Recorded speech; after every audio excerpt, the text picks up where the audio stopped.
మహోన్నతుడా నీకే స్తోత్రాలు, మహాగరుడమైన తండ్రి నీకే స్తోత్రాలు. ఉదయకాలం మరొకసారి నీ సన్నిధిలో కూడి ప్రార్థించడానికి నువ్వు ఇచ్చిన మహాకృపను బట్టి నేను స్తుతిస్తున్నాం, ఘనపరుస్తున్నాం. ఈ ఉదయకాల ప్రార్థనలు ఎక్కిపించిన ప్రతి ఒక్కరిని దీవించండి, ఆశీర్వదించండి.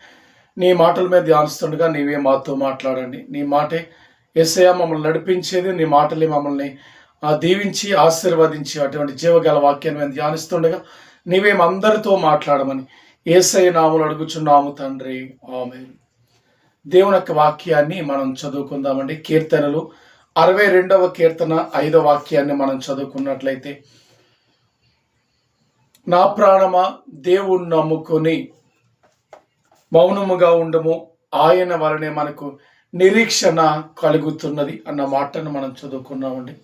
పిల్లలు, ఈ వాక్యము మనలో ఆలోచించినట్లయితే, నా ప్రాణమా దేవుని నమ్ముకుని మౌనముగా ఉండము, దేవుడే మన పట్ల నిరీక్షణ కలుగు చేసేవాడని ఒక శ్రేష్టమైన మాటను మనం చదువుకున్నామండి. మన దైనందిన జీవితాల్లో అనుక్షణం ప్రతిరోజు ఏదో ఒక సమస్యలు మనల్ని వెంటాడుతూ ఉంటాయి, కష్టాలు మనల్ని వెంటాడుతుంటాయి, అవమానాలు మనల్ని వెంటాడుతూ ఉంటాయి, ప్రతికూలమైన పరిస్థితులు మనల్ని వెంటాడుతూ ఉంటాయి. అయితే ఆ సమయంలో మన ప్రాణముతో మనం చెప్పవలసిన మాట ఏంటంటే, పిల్లలు, నా ప్రాణమా నువ్వు మౌనంగా ఉండము.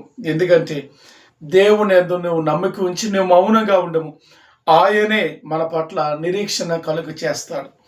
దేవుని యందు విశ్వాసం ఉంచి, దేవుని యందు నమ్మిక ఉంచి మనం మౌనంగా ఉన్నట్లయితే పిల్లలు, దేవుడే మన పట్ల ఘనమైన కార్యాలు, అద్భుతమైన కార్యాలు, ఆశ్చర్యమైన కార్యాలు దేవుడు జరిగిస్తాడని ఈ వాక్యం ద్వారా పరిశుద్ధాత్మ దేవుడు మనకి జ్ఞాపకం చేస్తున్నాడు. ఎందుకంటే పిల్లలు, ఏదైనా కష్టం వచ్చేసరికి, ఏదైనా చిన్న ఇబ్బంది కలిగేసరికి, ప్రతికూలమైన పరిస్థితులు మనకి ఎదురయ్యేసరికి ఎంతో తొందరపడుతూ ఉంటాం, ఎంతో వేదన చెందుతుంటాం, ఎంతో కంగారు పడుతూ ఉంటాం.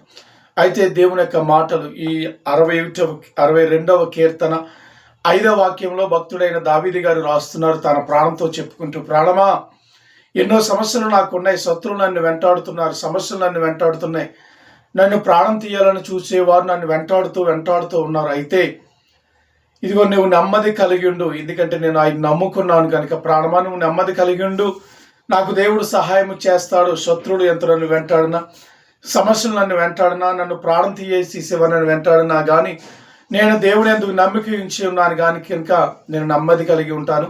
దేవుడే నాకు నిరీక్షణ అని ఒక మంచి విశ్వాసంతో ఆ దావీదు గారు చెబుతున్నారు.